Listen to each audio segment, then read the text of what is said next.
اسهل اكله ممكن تعمليها في ربع ساعة، في تلت ساعة، وهتكون جاهزة معاكي وبالجمال اللي انتوا شايفينه ده. مفيش بعد كده. اكلة في حلة واحدة بطريقة سهلة وسريعة جدا.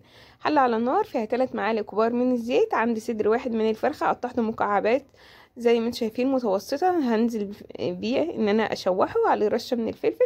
بعد ما يتشوح معايا وياخد لون بسيط كده بنزل ببصلاية متقطعة صغير، بصلاية وسط، بدبلها شوية مع الفراخ. وبعد كده بنزل بفصين من التوم بقلبهم لحد الريحة بتاعتهم ما تطلع.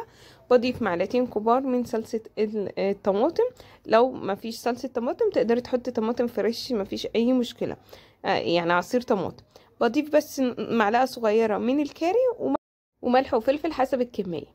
تمام. بضيف قرن من الفلفل الاخضر حامي او بارد، وانزل بعصير 3 طماطمات لان انا حاطه صلصة والطماطم سعرها في حتة تانية. تمام. بسيبهم يتسبكوا مع بعض كده زي ما شايفين. وما تنسيش رشة السكر عشان الصلصة. بضيف رطل من المية السخنة او بسيبها تغلي معاها.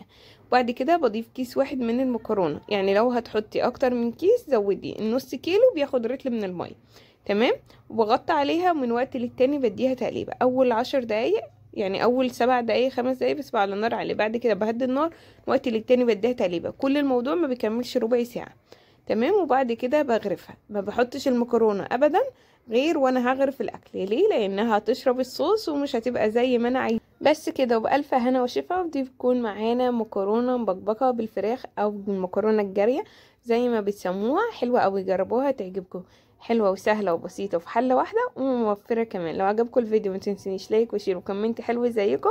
اشوفكم في فيديو جديد. باي باي. انتظرونا في فيديوهات كلها سهلة وسريعة وبسيطة.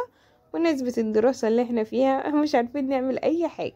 باي باي يا حبايب قلبي.